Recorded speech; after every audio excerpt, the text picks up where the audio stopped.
Bienvenidas y bienvenidos a una nueva sesión de análisis aquí en nuestro espacio de contraste de ideas.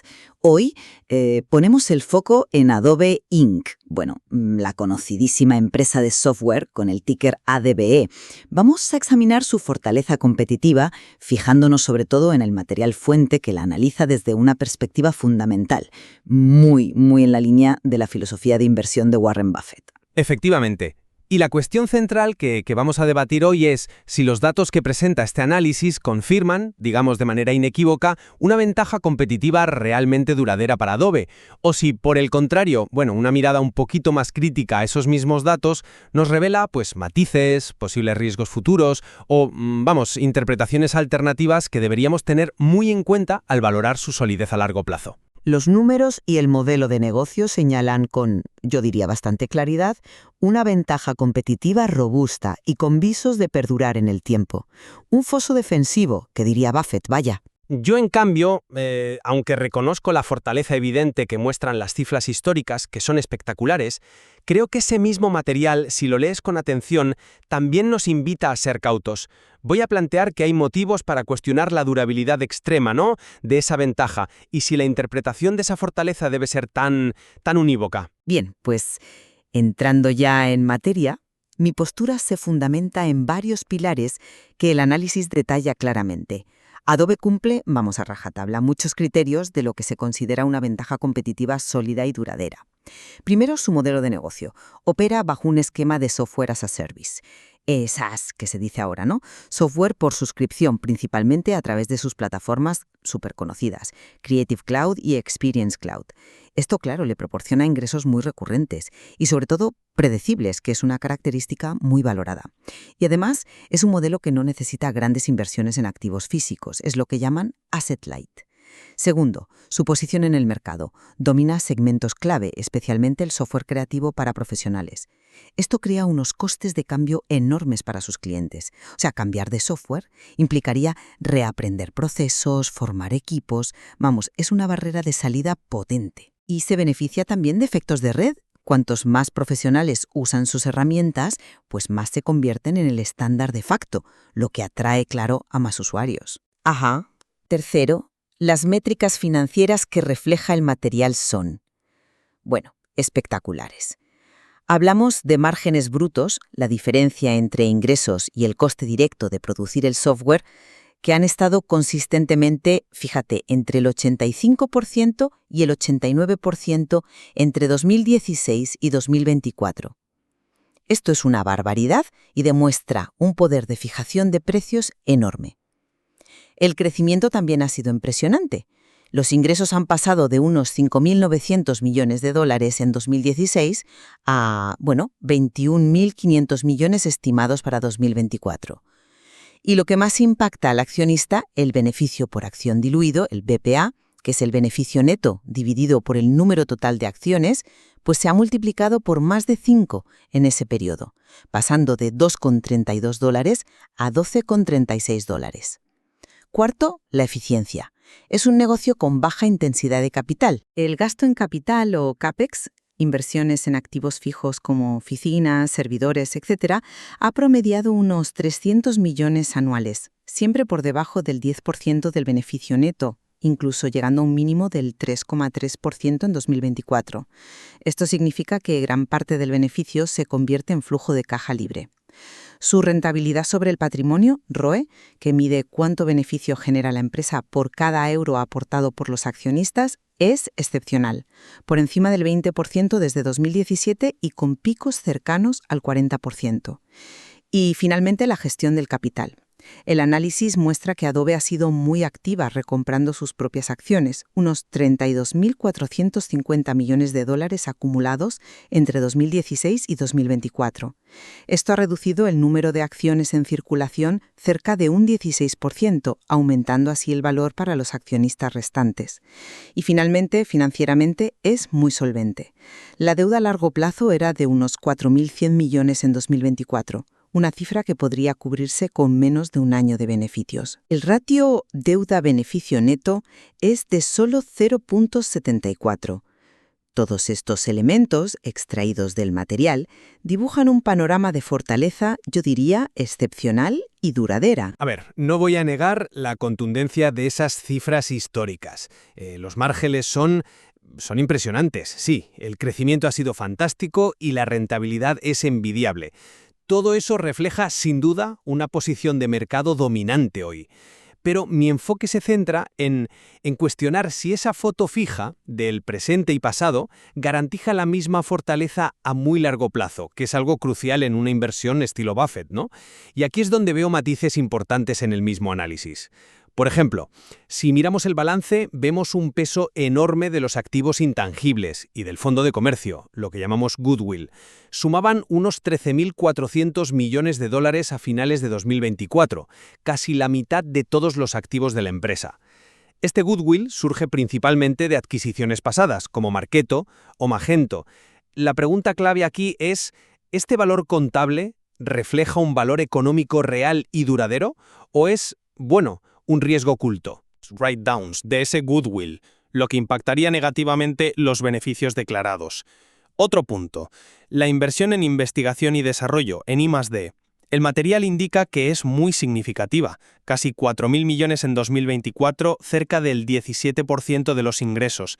Aunque el porcentaje sea estable, la necesidad de mantener ese ritmo inversor tan alto para no quedarse atrás, pensemos en la carrera por la inteligencia artificial generativa con su producto Firefly, es una presión constante. ¿Se puede mantener esa inversión masiva y a la vez esos márgenes brutos cercanos al 90% a muy largo plazo? La historia sugiere que márgenes tan altos atraen inevitablemente a la competencia. El ecosistema integrado de Adobe es una fortaleza, cierto, pero también podría ser una debilidad. Si surgen competidores ágiles que ofrezcan soluciones excelentes y más baratas para nichos específicos, edición de vídeo, diseño gráfico, marketing digital, podrían empezar a morder cuota de mercado a la gran suite de Adobe. Sobre las recompras de acciones son una forma de devolver capital, sí, pero el análisis señala una aceleración reciente, 9.500 millones en 2024. La pregunta es si se hicieron a precios que realmente benefician al accionista a largo plazo. Comprar acciones muy caras no es necesariamente la mejor asignación de capital. Había alternativas mejores como invertir más en I+D orgánico o hacer adquisiciones más pequeñas y estratégicas. Finalmente, la deuda. Aunque ahora es manejable, el material muestra que Adobe ha recurrido a ella para financiar grandes adquisiciones como en 2018 e incluso para la fallida compra de Figma. Esta estrategia de crecimiento inorgánico, comprando otras empresas, siempre lleva asociados riesgos. Pagar demasiado, problemas de integración o que las sinergias esperadas no se materialicen. Estos puntos, todos basados en el mismo análisis fundamental, sugieren que la narrativa de fortaleza indestructible necesita, como mínimo, ser matizada con una dosis de prudencia respecto al futuro. Entiendo esas preocupaciones de verdad, pero creo que infravaloras la solidez de los cimientos de ese moat de Adobe. No estamos hablando de algo abstracto. La ventaja competitiva se apoya en realidades muy concretas que el propio análisis subraya. Primero, el ecosistema integrado. Las herramientas de Adobe, Photoshop, Illustrator, Premiere, After Effects, etc., funcionan muy bien juntas.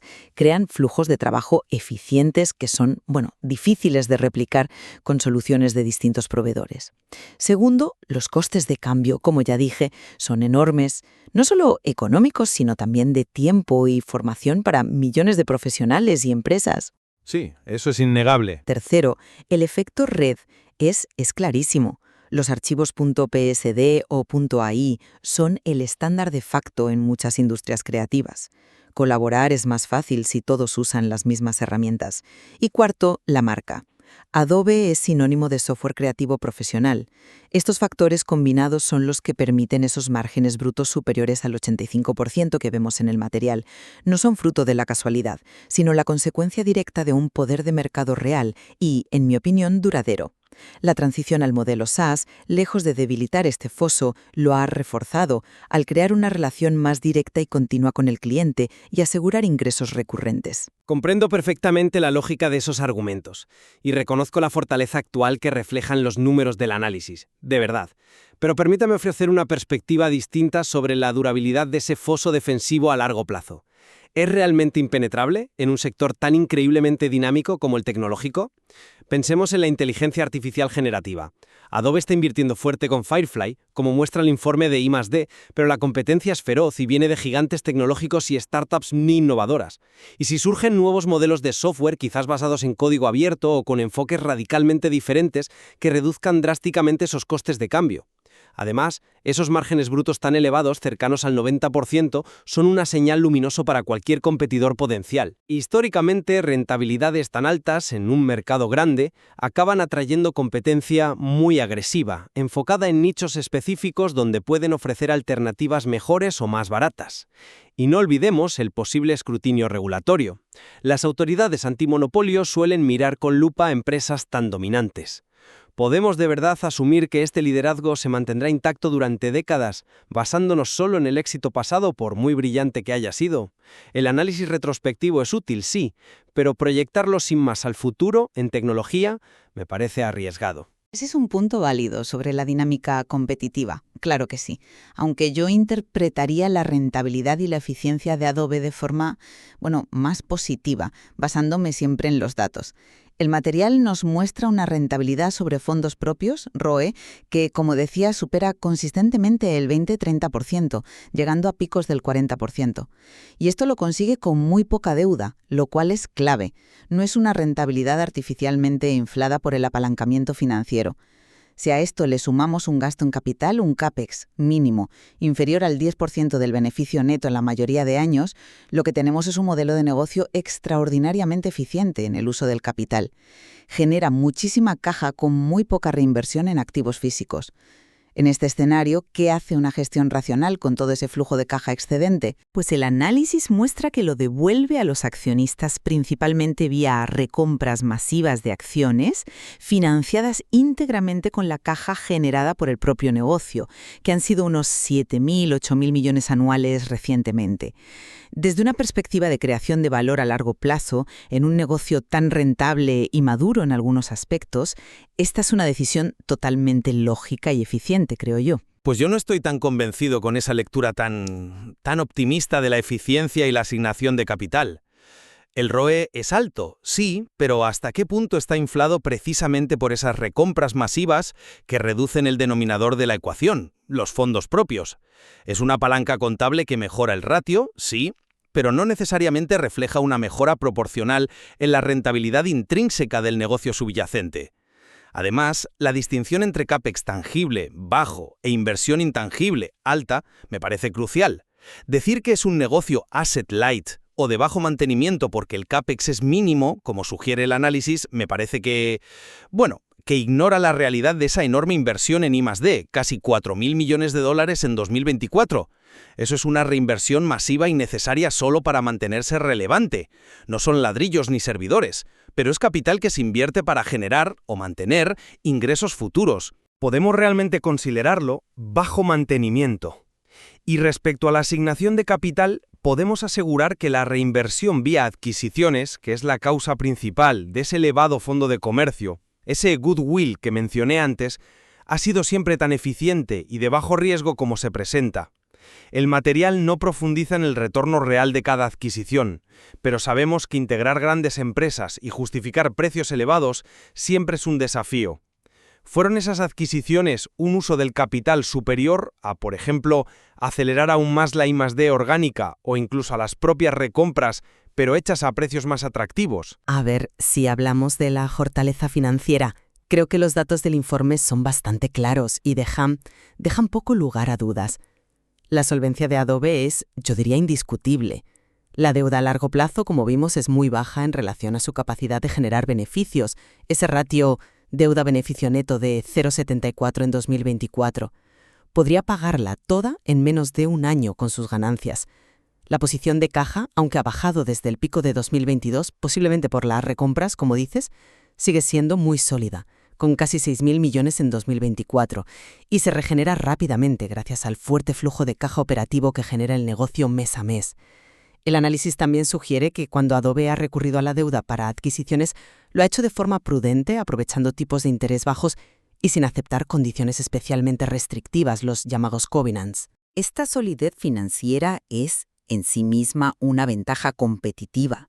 Le da flexibilidad para invertir, para resistir crisis económicas y para seguir devolviendo capital a los accionistas. Es un pilar fundamental de su durabilidad. La solvencia actual medida por los ratios de deuda tradicionales es excelente. Las cifras del análisis lo confirman, no hay duda. Pero mi preocupación no está tanto en la deuda explícita, digamos, sino en ese riesgo latente que representa el enorme fondo de comercio, el goodwill, de casi 13.000 millones de dólares acumulado en el balance. Ese valor refleja el sobreprecio pagado en adquisiciones pasadas sobre el valor contable de los activos adquiridos. Si alguna de esas grandes apuestas Marketo, Magento, etc., no cumple las expectativas a largo plazo, o si una disrupción tecnológica devalúa esos negocios adquiridos, Adobe se vería obligada a reconocer una pérdida contable significativa, amortizando ese goodwill.